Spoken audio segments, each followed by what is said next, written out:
guys, Jeremy here from School of Wok, Covent Garden, and it's Wok Wednesdays once again, but this week we're not using a wok, it's all about Jiaozi, the Chinese dumpling or pot sticker.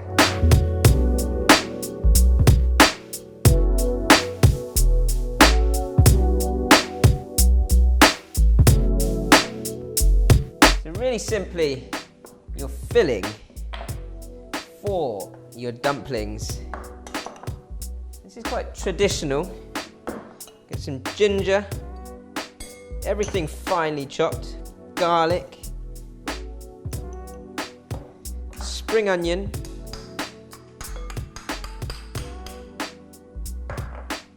coriander, optional, shiitake mushrooms soaked in hot water overnight, finely chopped, minced pork, around 300 grams, marinades, very simple, light soy sauce and sesame oil, 2 fingers deep in the bowl is what I call 1 layer of marinade. This is roughly 3, if I was to flatten it out, about 3, so 1.5 layers, 1.5. Sesame oil, similar but half the amount, so 1.5. Couple of pinches of sugar and a little pinch of salt, and then just give that a good massage through. Get all of that base veg into there. Now if you want to go really traditional with your dumpling filling, then the classic dim sum way of sort of tenderizing your meat is to pick it up with the palm of your hand. You're going to flick this back into the bowl, like so. And this will tenderize the meat, but also knock all the excess air out. Ooh, I think I've got a bit of shiitake mushroom at me. So you get this nice, smooth paste. And if you ever want to make good burgers, this is the way to do it. Right, onto the pastry.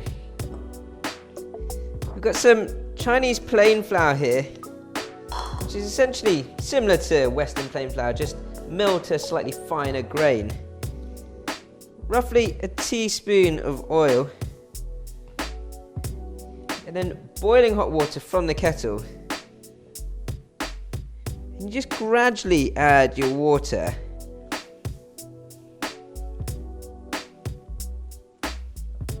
Until your flour's picked up. But don't go overboard.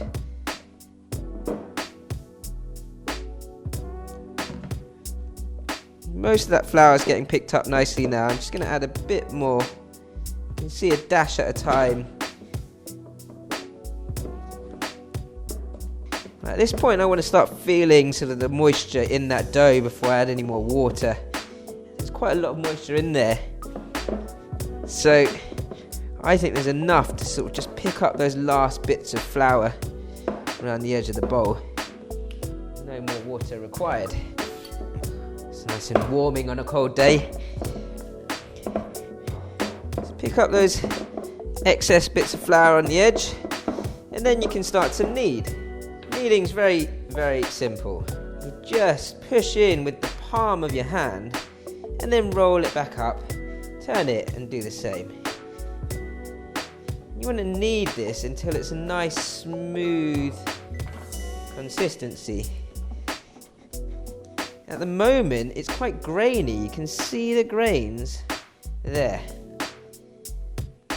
So I'll know when it's smooth because I won't see as many grains. Don't worry if you've gone too much over with the water, you can just add a bit of flour or vice versa. It's starting to get smoother but still not quite there. It takes about 3 to 5 minutes of hand kneading, or you can do this with an electric dough mixer too. So once smooth, cover your dough in cling film and let it rest for about 5 minutes. Should be this nice smooth texture now, nice and elastic. And some extra flour for dusting.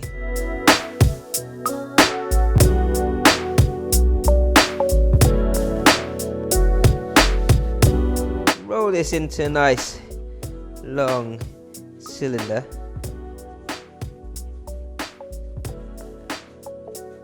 Then you can either cut it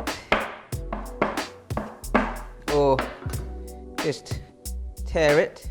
Either way, they both work.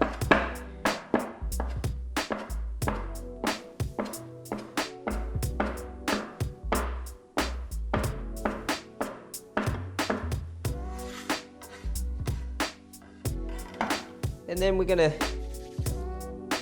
start to just ball up the pastry into nice round balls.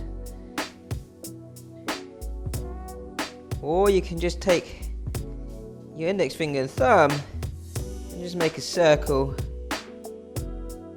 like so. See, I'm lining them up one by one, so I know which one I've sort of kneaded first into that shape.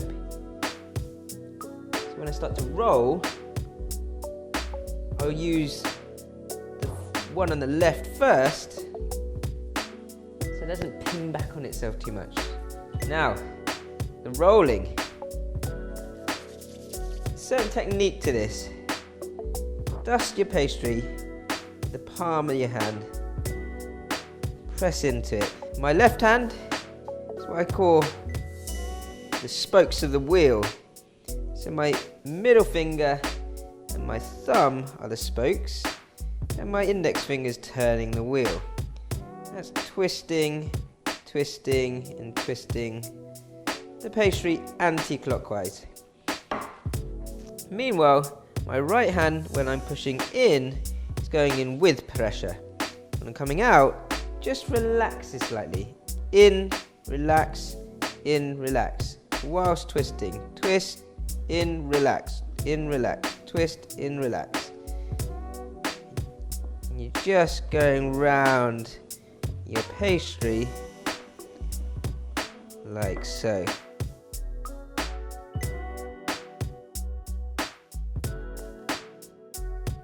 Right, folding. Just over a teaspoon of mix. Just bring the pastry up, kind of like a taco. And pinch one edge. And push in towards your hand, or towards the filling, with your index finger. Your right index finger picks up and squeeze one edge. And then just keep following the same rule. But the point is to sort of weave along the pastry so that you do get to the other side. At the end, just bring the edge up and then pull backwards, and you can see those beautiful pleats. So if you're moving your dumplings, it's always good to have a little bit of flour on your plate first, just so they don't stick. You're going to pan fry these, kind of like what the Americans like to call pot stickers. Pot stickers because they supposedly stick to the bottom of the pan to crisp up first. You need a good amount of oil to baste the frying pan. Have your frying pan on a medium to high heat. And when that oil is nice and hot, just place your dumplings carefully into the pan.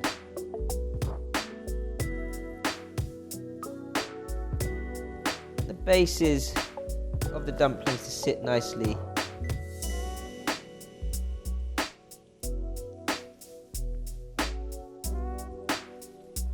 What we're doing is we're going to crisp up the base first. And I'm going to pour hot water into this pan of oil, which is not necessarily the safest of things for our lovely crew. But I've got my shield here ready for myself at least. When I pour water, I'm going to pour enough water so it's about just under halfway up the dumplings.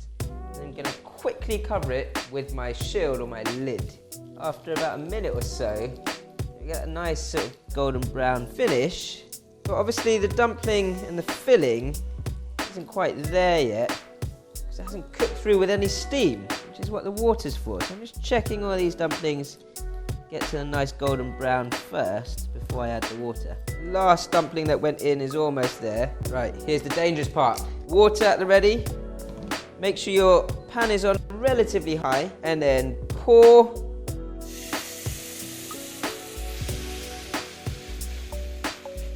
And cover. It takes about 2 to 3 minutes to cook the filling inside the dumpling. So we're getting to a point now where most of that water is sort of evaporating. We've got a little left. I've got about 30 seconds or so. And I'm going to bring that lid off and allow the dumplings to crisp up nice and quickly. Whoa, look at that. So they're definitely cooked through. But right now, I want to let that dry. And until the pan's dry, I won't move the dumplings. And this is the point where the dumplings are really sticking to the base of the pan. So they will lift off once I allow that time for them to crisp up again. Just turn that down whilst you're getting underneath the dumplings.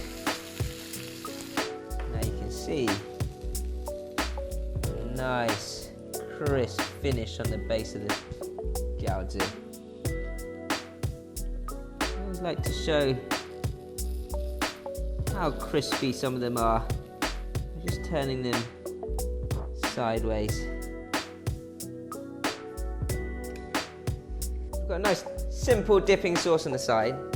Light soy sauce, Chinkiang black vinegar, and some fine matchsticks of ginger. Time to taste, the most important part of any recipe.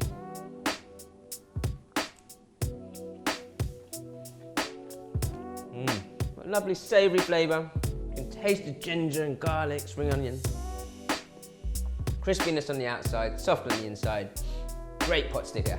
If you want to learn more about Jiaozi, pot stickers, dumplings and wok cooking, subscribe to our channel and like. Subscribe? Not that I've said that before. Okay.